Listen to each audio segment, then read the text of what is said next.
भक्तजनों, माताओं, बहनों, सादर जय श्री कृष्ण। हमारे YouTube चैनल में आप सभी का बहुत बहुत स्वागत है। मैं हूं आपके साथ आचार्य धर्मेंद्र शास्त्री। सबसे पहले आपको और आपके पूरे परिवार को सोमवती अमावस्या की बहुत बहुत शुभकामनाएं और बधाइयां। आज हम आपको बताने जा रहे हैं कि सोमवती अमावस्या के दिन आपको कौन कौन से उपाय करना चाहिए और बड़ा ही पुण्यमयी दिन होता है सोमवती अमावस्या। सोमवती अमावस्या धर्म ग्रंथों में विशेष रूप से बड़ी अमावस्या मानी गई है। तो आज हम आपको सोमवती अमावस्या का संपूर्ण पूजन का विधि विधान तथा सोमवती अमावस्या की कथा सुनाने जा रहे हैं। इस वीडियो को अंत तक जरूर देखिएगा और अधिक से अधिक लोगों को शेयर भी करिएगा। शास्त्रों में वर्णित है कि सोमवती अमावस्या के दिन नदी, सरोवर, तालाब, जलाशय में जाकर के पवित्र जल में स्नान करना चाहिए, या फिर यदि आप जलाशय पर नहीं जा सकते हैं तो घर में ही अपने नहाने के जल में गंगा जल, काले तिल, तीर्थ जल डाल करके स्नान करना चाहिए तथा स्नान करने के बाद शुद्ध वस्त्र धारण करें और अपने घर के देवी देवताओं का नित्य पूजन करें, जिस प्रकार आप प्रतिदिन पूजन करते हैं, तथा सूर्योदय होने के समय या सूर्योदय के पहले आपको भगवान सूर्य नारायण को जल चढ़ाना चाहिए तथा भगवान के पवित्र नामों का उच्चारण करना चाहिए। यह क्रिया आपको अमोघ फल प्रदान करेगी। लेकिन जो लोग घर पर स्नान करके अनुष्ठान करना चाहते हैं वो घर पर भी कर सकते हैं और तीर्थ में जाकर भी आप कर सकते हैं। आप गंगा जी में जाकर स्नान कर सकते हैं, नर्मदा जी में जाकर स्नान कर सकते हैं, गोदावरी नदी या फिर कोई भी पवित्र नदी में जाकर के यदि आप स्नान करेंगे तो आपको महान पुण्य फल की प्राप्ति होगी। सोमवती अमावस्या के दिन भगवान सूर्य नारायण को अर्घ्य चढ़ाने से मनुष्य सुखी होता है तथा घर की गरीबी, दरिद्रता हमेशा हमेशा के लिए समाप्त हो जाती है। इसके अलावा सोमवती अमावस्या के दिन तुलसी जी की 108 परिक्रमा करने का विधान है और परिक्रमा करते समय एक एक वस्तु तुलसी जी के सामने अर्पित की जाती है और जो वस्तु से आप परिक्रमा कर रहे हैं उनको आप ब्राह्मण को दान कर सकते हैं या फिर अपनी बहन, बेटी को, भानेज को, ननन को भी आप उन वस्तुओं को दान कर सकते हैं। इसके अलावा आप सोमवती अमावस्या के दिन पीपल के 108 फेरे लगाएंगे यानी परिक्रमा लगाएंगे तो निश्चित तौर से आपके जन्म जन्मांतर के पाप, दोष, पीड़ाएं नष्ट हो जाएगी। जिन लोगों की कुंडली में चंद्रमा कमजोर है वह गाय को दही और चावल यदि सोमवती अमावस्या के दिन खिलाते हैं तो निश्चित तौर से उनकी कुंडली में चंद्रमा प्रबल हो जाएंगे और उनके जीवन में उनको सभी प्रकार के सुखों की प्राप्ति होगी। इसके अलावा सोमवती अमावस्या के दिन भगवान शिव जी का विशेष पूजन अर्चन करना चाहिए। भगवान शिव जी का रुद्राभिषेक किया जा सकता है, महामृत्युंजय मंत्र के जाप किए जा सकते हैं या फिर आप इस दिन काल सर्प दोष की शांति भी कर सकते हैं या पितृ दोष शांति का अनुष्ठान भी इस दिन आप कर सकते हैं। क्योंकि सोमवती अमावस्या यानी सोमवार के दिन आने वाली अमावस्या को सोमवती अमावस्या कहा जाता है और अमावस्या पितरों की तिथि मानी गई है। वहीं सोमवार का दिन भगवान भोले बाबा का दिन माना जाता है। इसलिए पितरों के दिन पर सोमवती अमावस्या का आना अपने आप में दुर्लभ संयोग बन रहा है। सोमवती अमावस्या के दिन मनुष्य यदि ब्राह्मण को दक्षिणा दान करता है, अन्न दान करता है, वस्त्र दान करता है, स्वर्ण दान करता है, गौ दान करता है या फिर ब्राह्मण को भोजन करवाता है या फिर कोई भी वस्तु का दान यदि ब्राह्मण को करता है तो निश्चय ही उसे अनंत और अक्षय गुना पुण्य फल की प्राप्ति होती है। सोमवती अमावस्या के दिन गायत्री मंत्र का जाप भी आप कर सकते हैं। इसके अलावा कोई भी मंत्र जाप, सिद्धि साधना या मौन व्रत धारण भी आप कर सकते हैं, जिससे आपको महान पुण्य फल की प्राप्ति होगी तथा भगवान का भरपूर आशीर्वाद आपके जीवन पर सदैव बना रहेगा। अमावस्या के दिन आप यदि मंत्र जाप, सिद्धि साधना उपाय करेंगे तो निश्चित तौर से भगवान की कृपा तो होगी ही होगी, इसके अलावा पितरों की भी आपके ऊपर कृपा होगी।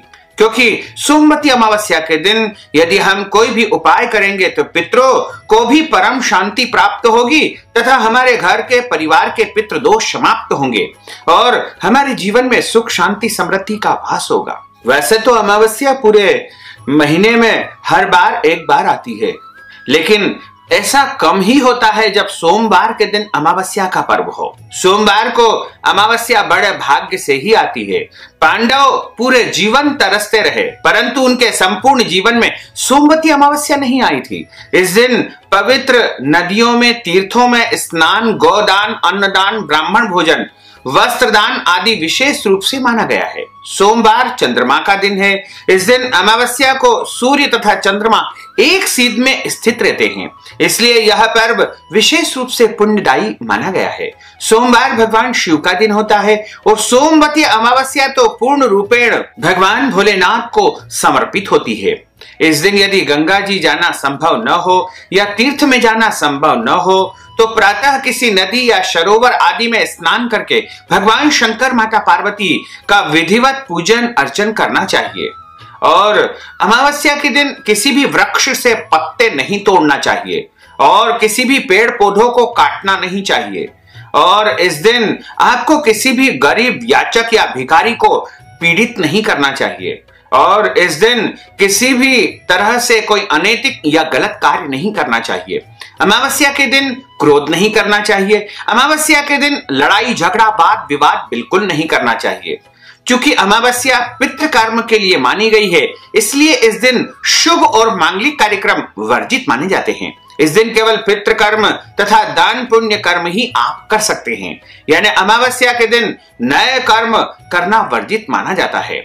इसी के अलावा आपको अमावस्या के दिन ब्रह्मचर्य व्रत का पालन करना चाहिए और अमावस्या का पूरा दिन दान पुण्य तथा पूजन पाठ, मंत्र जाप आदि के लिए माना गया है। अब हम आपको सोमवती अमावस्या की दिव्य और ज्ञानमयी कथा सुनाने जा रहे हैं।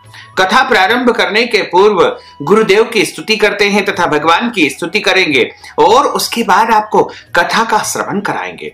बोलिए लक्ष्मी नारायण भगवान की जय, श्री वृंदावन बिहारी लाल की जय, गोपाल कृष्ण भगवान की जय। गुरुर् ब्रह्मा गुरुर्विष्णु गुरुर्देवो महेश्वरा, गुरु साक्षात् परब्रह्म तस्मै श्री गुरुवे नमः। जय जय श्री राधा रमण, जय जय नवल किशोर, जय गोपी चित चोर प्रभु, जय जय माखन चोर। मात मेरी श्री राधिका, पिता मेरे घनश्याम, इन दोनों के चरणन में मेरा बारंबार प्रणाम, मेरा बारंबार प्रणाम, मेरा बारंबार प्रणाम। मोहिनी मूरत श्याम की वो मन रही समाय, जो मेहंदी के पात में लाली रही समाय। धन यौवन एक दिन उड़ जाएंगे जैसे उड़े कपूर, मन मूरख तू राम भज, क्यों चाटे जगधूर, क्यों चाटे जगधूर। राम कृष्ण दो एक है, अंतर नहीं निमेष, इनके नयन गंभीर है, उनके चपल विशेष। बोलिए श्री द्वारकाधीश भगवान की जय, श्री वृंदावन बिहारी लाल की जय, गोपाल कृष्ण भगवान की जय, श्री वल्लभाधीश की जय, श्री यमुने महारानी की जय, श्री गोसाई जी महाराज की जय।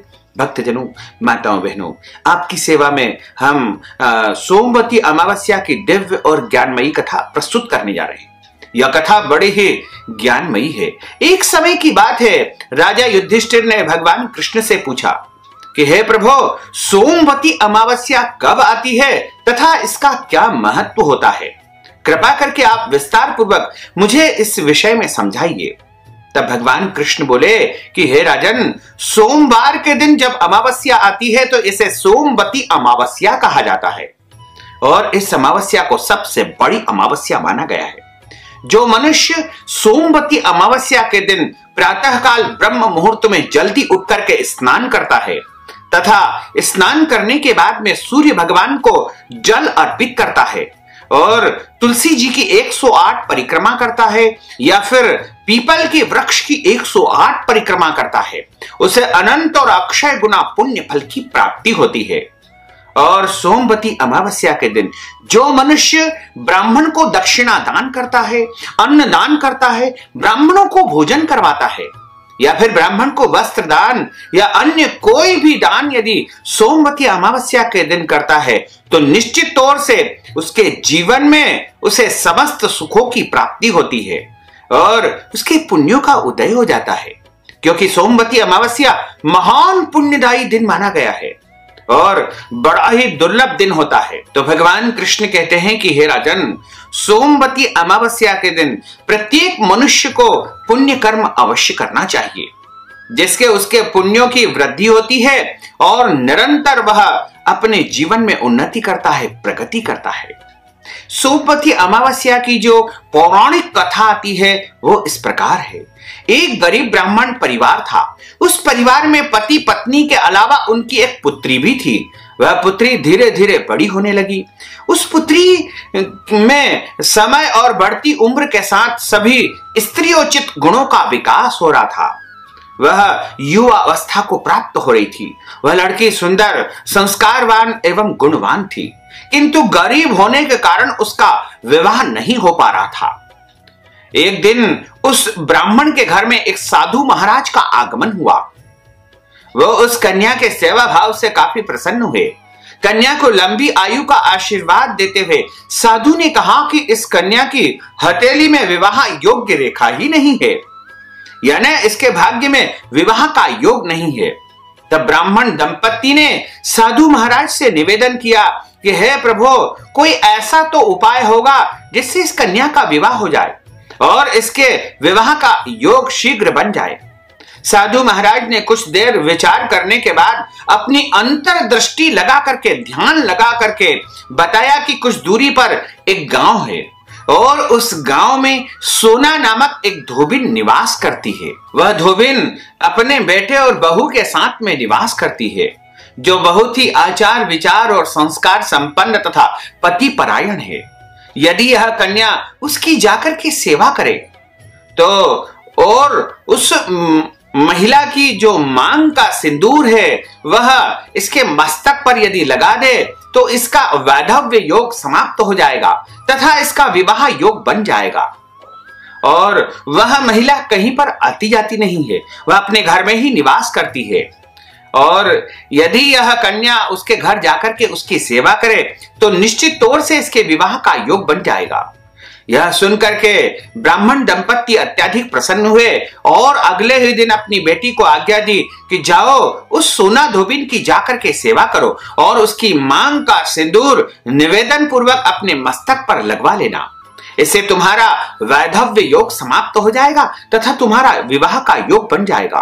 अगले दिन प्रातः काल उठ करके उस कन्या ने सोना धोबिन के घर जाकर के उसके घर की संपूर्ण साफ सफाई की और अन्य सारे काम करके अपने घर वापस आ गई। एक दिन सोना धोबिन अपनी बहू से पूछती है कि तुम तो सुबह ही उठ करके सारे काम कर लेती हो, पता भी नहीं चलता है। बहू ने कहा, माँ जी, मैंने तो सोचा कि आप ही सुबह जल्दी उठ करके सारे काम पूर्ण कर लेती हो, तो मैं तो देर से उठती हूँ। इस पर दोनों सास बहू विचार करने लगे कि आखिर कौन हमारे घर में प्रतिदिन प्रातः काल साफ सफाई करके चला जाता है। दोनों निगरानी करने लगे कि देखते हैं कि आज घर में प्रातः जल्दी सारा काम कौन करता है।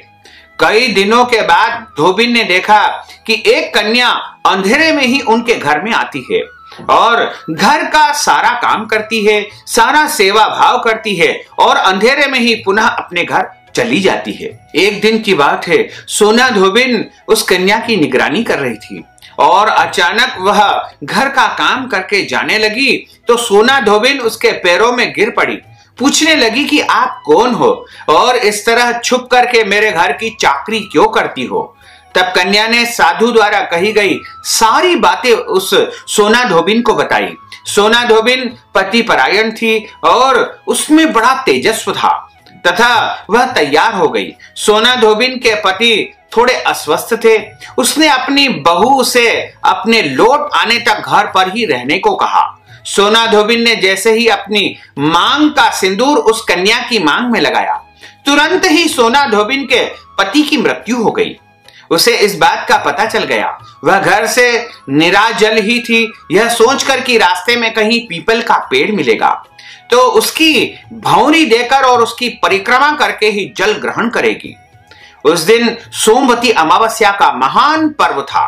ब्राह्मण के घर मिले पुए पकवान की जगह उसने ईंट के टुकड़ों से 108 बार भौंरी देकर के 108 बार पीपल के पेड़ की परिक्रमा की और उसके बाद जल ग्रहण किया। ऐसा करते ही उसके पति जीवित हो गए और सोना धोबिन का पति एकदम से जीवित होकर के खड़ा हो गया। इस प्रकार सोमवती अमावस्या के पुण्य प्रताप से उसके पति को लंबी आयु की प्राप्ति हो गई और ब्राह्मण की कन्या भी अपने घर पहुंची और उस सोना धोबिन के सौभाग्य प्रदान करने से तथा सिंदूर लगाने से उस कन्या का भी एक सुयोग्य वर के साथ में विवाह हो गया और उसने आजीवन बहुत सारा सुख वैभव भोगा और अंत काल में वह भगवान के परम धाम को प्राप्त हो गई। इस प्रकार सोना धोबिन ने भी अपने जीवन में अपने पति और परिवार के साथ में सुख सुविधाएं संपन्नताओं का भोग किया और उसके बाद में अंत समय में धर्म अर्थ काम को प्राप्त करते हुए वह मोक्ष को प्राप्त हो गई। इस प्रकार सोमवती अमावस्या के दिन जो भी मनुष्य पीपल का पेड़ का पूजन करता है, परिक्रमा करता है या तुलसी जी का पूजन करता है या परिक्रमा करता है, उसे सुख और सौभाग्य की प्राप्ति होती है। तथा पीपल में चूंकि समस्त देवी देवताओं का वास होता है, इसलिए सोमवती अमावस्या के दिन किसी भी वस्तु को लेकर के, जैसे कोई मिठाई से, सुपारी से, फल से, पुष्प से, सौभाग्य की वस्तुओं से या बतासे से या अन्य कोई भी वस्तुओं से, जैसे मखाने आदि से 108 परिक्रमा करने के बाद उन मखानों को आप ब्राह्मण को दान कर सकते हैं या ननन या भानेज को दान कर सकते हैं। इस प्रकार आप उस दिन गौरी गणेश का भी पूजन करें, पितरों के निमित्त दान पुण्य करें, तो निश्चय ही आपके जीवन में सुख सौभाग्य की वृद्धि होगी और आपके जन्म जन्मांतर के पाप दोष नष्ट हो जाएंगे और आपके जीवन में सभी प्रकार के सुखों की निश्चित तौर से आपको प्राप्ति होगी। इस प्रकार जो मनुष्य सोमवती अमावस्या की दिव्य कथा का श्रवण करता है, उसके जीवन में कभी भी किसी चीज की कमी नहीं आती है और हमेशा उसका जीवन सुख सौभाग्य से भरा पूरा रहता है। इस प्रकार राजा युधिष्ठिर को भगवान कृष्ण ने यह कथा सुनाई। यह कथा यहाँ पर समापन होती है। बोलिए गोपाल कृष्ण भगवान की जय, श्री वृंदावन बिहारी लाल की जय। अच्युतम केशवम राम नारायणम कृष्ण दामोदरम वासुदेवम हरे, श्रीधरम माधवम गोपिका वल्लभम, श्री जानकी नायकम श्री रामचंद्रम भजे, जानकी मनोहरम सर्वलोक नायकम, श्री शंकरादि सेवितम पुण्य नाम कीर्तनम, श्री राम राम राम राम राम नाम तायकम, रामा कृष्ण वासुदेवा भक्ति मुक्तिदायकम, रामा कृष्ण वासुदेवा भक्ति मुक्तिदायकम, रामा कृष्ण वासुदेवा भक्ति मुक्तिदायकम, रामा कृष्ण वासुदेवा भक्ति मुक्तिदायकम। बोलिए श्री वृंदावन बिहारी लाल की जय, गोपाल कृष्ण भगवान की जय, श्री राधे रानी सरकार की जय, श्री वल्लभाधीश की जय, श्री यमुने महारानी की जय, श्री गुसाई जी महाराज की जय। धर्म की जय हो, अधर्म का नाश हो, प्राणियों में सद्भावना हो, विश्व का कल्याण हो, सनातन धर्म की जय हो, गौ माता की जय हो, नगर बस्ती की जय हो, आज के आनंद की जय हो, कल के आनंद की जय हो, परसों के आनंद की जय हो, बरसों बरसों के आनंद की जय हो। ओम नमः पार्वती पते हर हर महादेव हर। भक्तजनों, माताओं बहनों, यदि आप सोमवती अमावस्या की कथा की दक्षिणा या फिर वस्त्रदान, अन्नदान, गौदान या फिर ब्राह्मण भोजन यदि आप सोमवती अमावस्या के दिन करवाना चाहते हैं तो आप हमारे पेटीएम के माध्यम से, गूगल पे के माध्यम से, फोन पे के माध्यम से या अकाउंट नंबर के माध्यम से धन राशि पहुंचा करके सोमवती अमावस्या पर अपना नाम तथा गोत्र पता करके ब्राह्मण भोजन, अन्नदान, वस्त्रदान, गौदान या फिर सोमवती अमावस्या अमावस्या का दान पुण्य का पूरा पुण्य लाभ प्राप्त कर सकते हैं। तो आप यदि आप चाहें तो हमारे पेटीएम के माध्यम से, गूगल पे, फोन पे के माध्यम से नगद राशि पहुंचा करके इस पुण्य लाभ को अवश्य ही प्राप्त करें। साथ ही आपसे अनुरोध है कि इस ज्ञानवर्धक वीडियो को अधिक से अधिक लोगों को शेयर करिएगा, लाइक करिएगा, कमेंट करिएगा, और यदि अभी तक आपने सब्सक्राइब नहीं किया तो अभी और इसी समय सब्सक्राइब अवश्य कर लीजिए। आपको और आपके पूरे परिवार को सादर जय श्री कृष्ण, सादर धन्यवाद।